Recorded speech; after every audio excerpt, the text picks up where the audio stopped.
Bonjour à tous, on se retrouve pour un nouvel épisode de Watashi wa Tabetai. Et je m'attendais absolument pas à ça. Clairement, le twist de cet épisode, je l'avais pas vu venir. Non, j'avais quelques doutes, quelques trucs et tout. Je n'avais pas du tout vu ça venir. Bon, on va en parler. L'épisode commence, donc prend la suite de la fin de l'épisode 3, alors que Shiori vient de tuer un monstre alors que Hinako est un peu plus loin. Et on a Miko qui arrive et qui a l'air de se rendre compte que Shiori est en train de tuer un monstre. Et oui, elle peut les voir, effectivement. Et elle change tellement de personnalité, mais en un quart de seconde. Elle est pas effrayée ni quoi que ce soit, elle est en mode oh là là, t'en as foutu partout, mais tu crois vraiment que c'est une bonne chose et tout. Et en fait, on comprend de par les paroles de Shiori, en fait, que depuis tout ce temps, je m'étais posé la question justement de me dire est-ce que le fait que des monstres veulent tuer Hinako, veuillent la dévorer, est-ce que c'est récent ou est-ce que c'est beaucoup plus ancien? Non, non, visiblement, enfin, c'est pas très clair encore, mais en gros, jusqu'à ce que Shiori débarque dans la vie d'Hinako, c'était Miko qui protégeait Hinako des autres monstres qui voulaient sa peau, en fait. Et clairement, elle lui dit, oui, non, mais j'ai toujours défendu Hinako, et si quelqu'un essaye de lui faire du mal, t'inquiète pas que je vais, t'inquiète pas que tu vas manger, quoi. Donc, il y a une confrontation qui est prête à se lancer entre les deux, mais Hinako revient à ce moment-là, remarque Miko, et du coup, Miko retrouve sa personnalité toute gentille, toute cute, et du coup, donc, invite Hinako à venir manger avec elle dans un restaurant et autres. Donc, pour l'instant, crise avortée. Pas pour très longtemps, cela dit, puisque,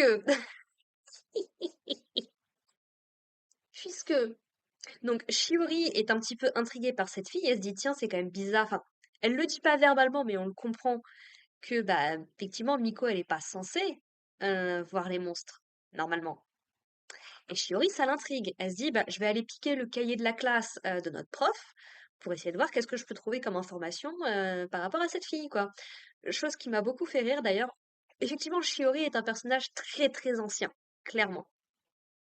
Et du coup, elle remarque que heureusement qu'ils ont le truc en papier parce que sinon il aurait fallu que j'apprenne l'informatique, le machin et tout. Ça me barbe, j'ai pas envie. Et du coup, donc, elle regarde un petit peu dans le carnet et elle trouve quelque chose qui l'interpelle.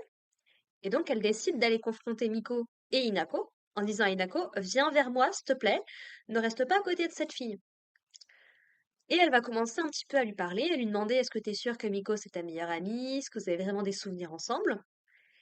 Et elle va lui expliquer que bah, pour que des monstres puissent s'infiltrer dans notre société, bah, faut avoir des petits tours de passe-passe, quand même.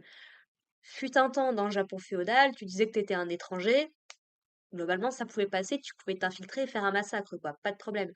Ce qui me fait beaucoup rire, ça me rappelle Inuyasha, puisque comme Kagome vient du futur, quand elle débarque dans le Japon féodal, ses vêtements sont tellement bizarres, en fait, que tout le monde la prend pour un yokai, quoi, au début, pour un démon. Et là, c'est pareil. Elle lui dit, bah voilà, faut qu'on s'infiltre un petit peu.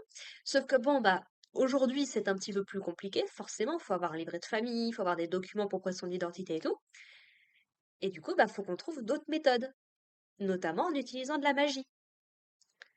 Et ce que Shiori essaye petit à petit de nous faire comprendre et de faire comprendre à Hinako, c'est que Miko n'est pas humaine.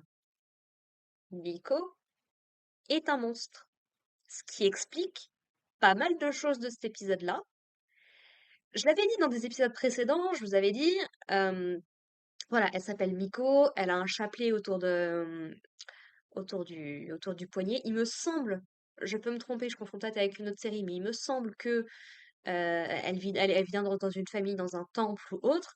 Donc je m'étais dit, bon, a priori, elle doit avoir au moins un lien avec du spiritisme, peut-être avec du surnaturel. Eh ben bingo. J'adore quand j'arrive à voir les éléments sont comme ça. Franchement, j'adore. Ça, je ne peux que remercier des séries comme Pandora Hearts, comme Tsubasa Reservoir Chronicles. C'est les deux vrais qui m'ont appris à faire attention à ce genre de détails dès le début. Et du coup, bah, Shiori a révélé toute la vérité. Nico ne nie pas, ce qui perturbe un petit peu Inako. Explosion de fumée, donc Inako ne voit absolument plus ce qui se passe. Shiori vient à côté d'elle et lui dit, écoute, tu vas rester avec moi, mais vaut peut-être mieux que tu t'égardes parce que là, j'ai un petit peu mis ton ami en rogne. Et très très vite, je l'ai compris, quand on commence à voir un petit peu la vraie forme de Miko, et ça fait énormément de sens. C'est un kitsune! C'est un kitsune! C'est un démon renard à plusieurs queues. Je sais pas, j'ai pas compté, je sais pas si on a vu tout ça. Mais Miko est un kitsune! Et toute la question c'est, alors apparemment, si j'ai bien compris, en fait, la plupart des souvenirs que Inako a avec Miko, jusqu'à récemment probablement, hein, mais sont faux. En fait. Le truc, c'est qu'on ne sait pas à partir de quand réellement Miko s'est infiltré dans la vie de Hinako. On nous précise également du coup que la personne à qui elle parlait au téléphone au tout début de l'épisode 1, je l'avais parlé, a priori ce serait sa tante. Et apparemment sa tante l'a laissée ici pour repartir chez elle pour le travail. Alors, peut-être différence de culture, peut-être que je perçois pas les choses comme ça, mais ouais, elle a laissé sa nièce comme ça toute seule.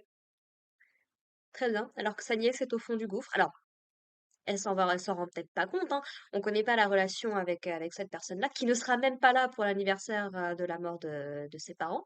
Alors, pour l'avoir vécu aussi personnellement dans ma propre famille, je suis quelqu'un qui est extrêmement attaché aux dates. Ça fait partie de mes triggers. Par exemple, euh, là, à l'heure où j'enregistre, on est le 24 octobre. L'anniversaire de ma mère, c'était le 17. Et j'ai senti ces derniers temps que ça commençait un petit peu à me mettre la boule au ventre. J'avais vraiment pas le moral là ces derniers temps. Et le 17 novembre, ça va être le moment de son décès. Bon, ça je le gère un petit peu mieux, étonnamment.